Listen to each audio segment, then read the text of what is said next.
한 줄 평은 스냅슈터들에게 또 하나의 명기 탄생입니다.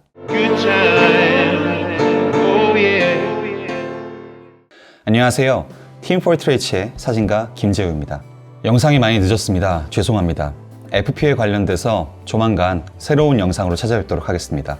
근본 시그마에서 새로운 렌즈 라인업이 출시되었습니다. 저는 오늘 그 중 하나인 35mm f2.0 DGDN 렌즈에 대해서 리뷰하도록 하겠습니다. 이 영상은 시그마로부터 제품을 제공받아 리뷰를 진행하게 되었습니다. 하지만 내용은 저의 주관이기 때문에 이 점 참고해 주시면 감사하겠습니다. 다들 아시겠지만 시그마에 대해서 한번 짚고 넘어가 보자면 일본의 광학 제조업 회사로 카메라와 렌즈 모두 제조하는 사진계에서는 상당한 비중을 가지고 있는 회사입니다. 뛰어난 해상력과 컬러 재현력을 가진 4배원 센서 카메라로 유명한데요. 화질이 뛰어나지만 데이터 처리 속도와 고감도에서의 약점 등의 단점이 있어서 한국에서는 주로 해상력을 중히 여기는 사진가들을 중심으로 매니아층이 형성되어 있었습니다. 그리고 작년에 제가 한국 앰버서더로 활동하고 있는 FP를 발표하며 또 다른 가능성을 제안하고 있는 중이죠. 또한 시그마는 대표적인 렌즈 제조사로 압도적인 화질의 렌즈로 유명합니다. 하지만 화질을 원하는 자, 렌즈의 무게를 견뎌라 라는 말이 있었을 정도로 크기와 무게도 압도적이었죠. 그러다 2010년대 초반 시그마 글로벌 비전 라인업을 발표하면서 환골 탈퇴를 하게 되는데 뛰어난 화질과 가성비를 지키면서 그 외 모든 부분에서 업그레이드되어 이제는 사진계의 대표적인 렌즈 제조사로도 활약하고 있습니다. 개인적으로 시그마에 대해 가지고 있는 인상은 고집 있는 장인 같은 느낌이에요. 아무도 가지 않는 길을 굳이 어렵게 개척하면서 가는데 그 결과물을 보면 잘하는 것은 압도적으로 잘하면서 반대로 다른 제조사들이 기본적으로 지원하는 부분이 부족한 부분이 있거든요. 그런데 또 막상 써보면 아, 이래서 이렇게 만들었구나 하는 게 온전히 이해가 되기도 합니다. 참 특별한 브랜드예요. 이미 대단한 회사이지만 부디 사진계의 다양성과 진보를 위해서 앞으로도 계속해서 활약하길 진심으로 응원하는 브랜드입니다. 아까 말했었던 시그마의 글로벌 비전 라인업은 크게 세 가지로 분류됩니다. 오직 압도적인 화질을 최우선으로 추구하는 아트 렌즈, 액티비티 촬영에 특화된 스포츠 렌즈, 그리고 고성능을 유지하되 작고 가볍게 만든 컨템포러리 렌즈. 이렇게 세 가지로 정체성이 명확한 라인업을 구성하고 있죠. 그런데 이번에 시그마에서 새로운 라인업을 발표합니다. 바로 I 시리즈죠. 근본 24mm, 35mm, 그리고 65mm로 출시되는 I 시리즈 라인업은 아까 말씀드렸던 아트, 스포츠, 컨템포러리 라인이 아니라 그 하위에 위치한 서브 라인업입니다. I 시리즈는 프리미엄 컴팩트 단렌즈를 슬로건으로 가지고 있습니다. 그리고 오늘 제가 리뷰할 렌즈는 이 중에 하나, 35mm f2.0 DGDN 렌즈입니다. 바로 이 제품입니다. 아직 판매되지 않은 제품을 써보다니 뭔가 성공한 사진가가 된 기분입니다. 박스 구성은 다음과 같습니다. 최근 시그마 렌즈들과 비슷한 구성인데 조금 특이한 렌즈캡이 하나 보입니다. 조금 이따가 설명드릴게요. 일단 디자인이 너무 마음에 들어요. 올메탈 바디는 최근 시그마의 뛰어난 빌드 퀄리티로 마감되었고요. 마찬가지로 후드도 메탈입니다. 씌웠을 때 조립감도 완벽하고 무엇보다 디자인 일체감이 굉장히 미려합니다. 전체적인 인상은 아날로그 사진 시대의 렌즈 같기도 한편으로 미니어처 시네 렌즈 같기도 합니다. 장비의 디자인을 중요하게 생각하는 제 입장에서는 일단 합격입니다.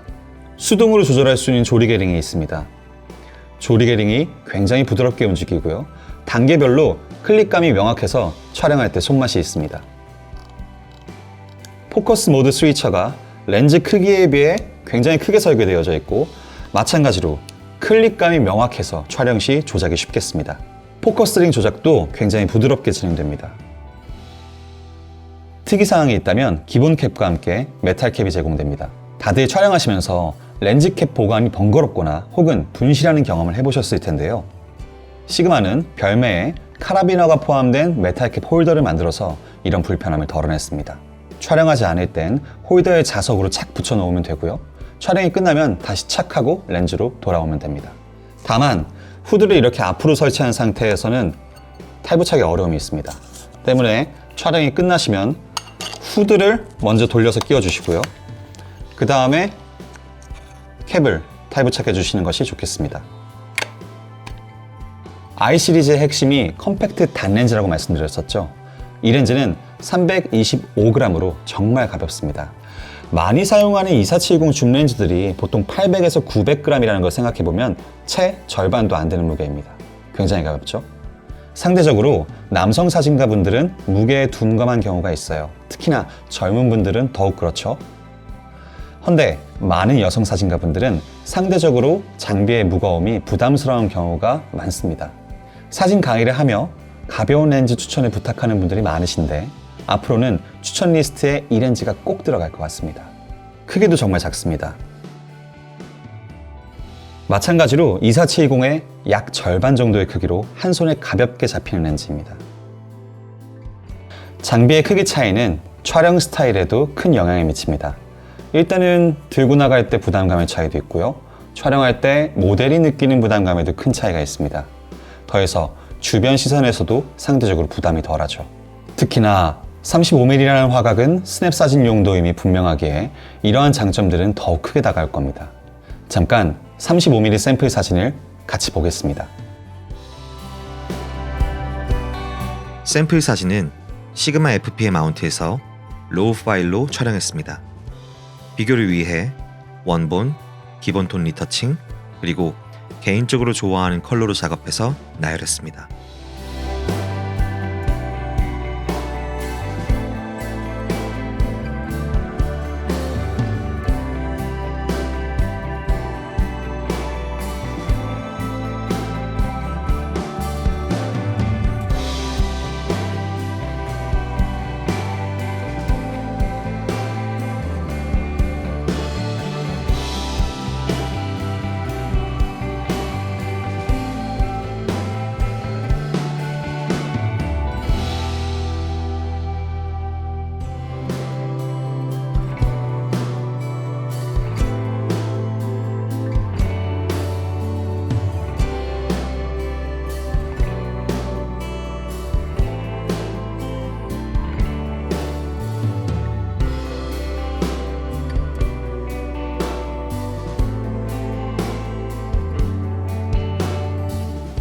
스냅 사진에 대한 정의는 사람마다 다릅니다. 일명 캔디드 포토라고 해서 에리 잘로몬처럼 상대방이 인식하지 못하게 사진을 찍는 행위, 혹은 앙리 까르띠에-브레송처럼 재빠르게 순간적인 상황을 포착하는 것 등등 여러 가지 해석이 있겠죠. 어쨌든 오늘날 한국에서 스냅 사진이라고 하면 주요 키워드는 일상, 자연스러움, 혹은 개인의 소소한 시선 등등일 겁니다. 저 같은 경우에는 가벼운 마음으로 찍는 개인적 시선들을 스냅 사진으로서 촬영하고 있습니다. 그것은 일상을 스치는 어떤 한순간에 대한 기록일 수도 있고요. 혹은 조금은 감상적인 본인의 어떤 한 시선일 수도 있어요. 보통 스냅 사진 렌즈를 이야기할 때 50mm 렌즈를 이야기하죠. 표준 렌즈의 대표적인 화각으로 사람의 눈과 비슷한 공간감, 원근감을 구현합니다. 하지만 이게 의외로 잘 사용하기 어렵습니다. 생각보다 화각이 좁기 때문이에요. 특히나 50mm로 인물 사진을 촬영해 보신 분들은 아실 텐데 사람 얼굴을 가득 담기엔 뭔가 부족하고 반대로 주변 환경을 같이 보여주기엔 살짝 좁은 그런 느낌이 있습니다. 때문에 50mm는 정말 좋은 화각이지만 이것으로 사진을 잘 찍는다는 것은 어려워요. 공간과 사람을 적절하게 배치해야 되는데 이게 쉽지가 않습니다. 그래서 저는 개인적으로 스냅 용도로는 35mm 렌즈를 제일 선호합니다. 약간의 광각 왜곡과 그에 따른 과장이 있지만 그 정도가 크지 않고 아웃포커싱이 필요할 때 밝은 35mm 렌즈들은 어느 정도 선까지는 충분히 구현하고 무엇보다 도시 환경 속에서 일반적인 동선을 잘 커버해요. 특히나 테이블에서 마주보고 있는 인물을 촬영할 때 참 적절한 화각을 보여줍니다. 50mm는 좀 좁거든요. 그래서 가벼운 마음으로 찍는다라는 스냅 사진의 관점에서 봤을 때 저는 35mm가 사용성에 있어서는 최고의 스냅 렌즈라고 생각합니다. 정말 마음이 편해요. 렌즈의 성능을 이야기할 때 늘 참 어렵습니다. 광학자나 엔지니어들의 이슈는 사실 사진가들도 잘 모르는 경우가 많고요. 그리고 각종 소비자용 스펙들의 경우에도 모든 사람들에게 직관적으로 와닿지는 않을 겁니다.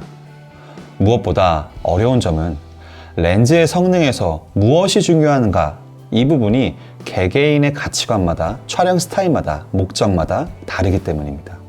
결국 저의 개인적인 관점을 말씀드리는 것이 제가 할 수 있는 최선이 아닐까 싶습니다. 저는 개인적으로 렌즈를 볼 때 해상도를 최우선으로 봅니다. 다음으로는 AF 속도, 보케의 모양, 색수차를 포함한 주변부 화질 정도를 봅니다. 왜곡, 플레어 고스트, 화살코마 플레어, 특수수차 이런 경우에는 경우에 따라 신경을 쓰는데요. 예를 들어서 광각 계열 렌즈에서는 아무래도 왜곡을 체크해야 하고요. 별 사진을 찍을 목적으로 구매하는 렌즈라면 특수수차들을 조금은 더 신경을 쓰는 게 좋겠습니다. 그리고 스튜디오에서 순간 광원을 사용할 목적의 렌즈라면 플레어 앤 고스트 저항력을 신경 쓰는 식으로요. 하지만 무엇보다도 최우선은 톤과 샤프니스입니다. 이것은 후보정을 통해서 해결할 때 한계가 있으니까요. 의외로 색감은 별로 신경 쓰지 않습니다. 오늘날의 디지털 사진에서 컬러라는 것은 센서와 이미지 프로세서의 관용도 문제와 무엇보다도 후보정의 영향이 더욱 크기 때문에 사실 렌즈의 색감이라는 것은 크게 따지지 않습니다. 실제로 유명한 벤치마크 사이트인 DxOMark에서도 렌즈를 평가할 때 샤프니스를 최상단에 놓고 컬러는 상대적으로 중요하게 여기지 않는 경향을 보입니다. 어쨌든 결론부터 말씀드리자면 이 렌즈는 높은 퍼포먼스를 보이는 렌즈입니다. 여기에 렌즈의 크기와 무게, 즉 체급을 생각해보면 대단히 훌륭한 렌즈라고 평가할 수가 있어요. 아시다시피 렌즈가 크고 무거울수록 화질이 좋아지기 쉽거든요. 옛날의 시그마 렌즈처럼. MTF 차트만 보더라도 훌륭한 성능을 기대해 볼 만하고요. 실제로 사진을 촬영했을 때 마찬가지로 훌륭한 중앙부에서 주변부까지의 안정적인 퍼포먼스를 확인할 수가 있었습니다. 개방 조리개로 촬영했을 때 초점이 맞은 부분의 해상력도 우수한 편이었고요. 다양한 환경에서 테스트를 못 해본 점이 조금 아쉽지만 현재까지는 중심부에서 주변부까지 눈에 띄는 색수차가 거의 없었습니다. 보케는 부서지듯 아름답게 표현되는 것이 아트렌즈에 필적하고요. 야간 점광한 보케 표현도 훌륭합니다. 역광 상황에서 플레어 저항 및 모양도 예쁘게 그려지고요. AF 속도는 준수해서 사진 촬영에 있어서 불편한 점이 전혀 없습니다. 하지만 아무래도 사진 전용 렌즈다 보니까 포커스 브리딩이 굉장히 큰 편이고 때문에 초점이 빠르게 변화하는 동영상 촬영에는 적합하지 않다는 생각이 듭니다. 종합적으로 볼 때 굉장히 좋은 렌즈고 다시 한번 이 크기를 고려했을 때 굉장히 훌륭한 렌즈입니다. 이게 저의 숙제여서가 아니라 딱히 눈에 띄는 단점이 없었습니다. 방금 말한 포커스 브리딩의 편차가 큰 것, 그리고 손떨방의 부재 정도가 아쉬운 점이고요. 사진을 주목적으로 설계한 렌즈임을 생각해보면 충분히 이 부분도 이해할 만합니다. 올메탈이라서 겨울철에 손실일까봐 걱정된다 정도도 단점일 수 있겠네요. 가격은 아직 구체적으로 책정되지 않았고 시그마 측에서는 I 시리즈의 3개의 렌즈가 700에서 800달러 수준으로 분포할 거라는 이야기를 하긴 했습니다. 700에서 800달러가 작은 돈은 아니지만 제품의 퀄리티 그리고 포지션을 생각해보면 역시 시그마다운 가성비를 보이는 렌즈가 아닐까라고 예상합니다. 제품 출시 예정일은 현재로서 I 시리즈 35mm와 65mm는 1월 초 그리고 24mm는 한 1월 중순 정도를 예상하고 있는데요. 정확한 일정은 아무래도 변경될 수 있겠습니다. 한 줄 평은 스냅슈터들에게 또 하나의 명기 탄생입니다. 제품을 만든 이유도 명확하고 잘 설계해서 의도한 대로 잘 만들었습니다. 스냅 사진을 주로 촬영하는 분, 가벼운 렌즈를 찾는 분, 그리고 카메라 조작에 손맛을 느끼고 싶은 분에게 추천드리고 싶고요.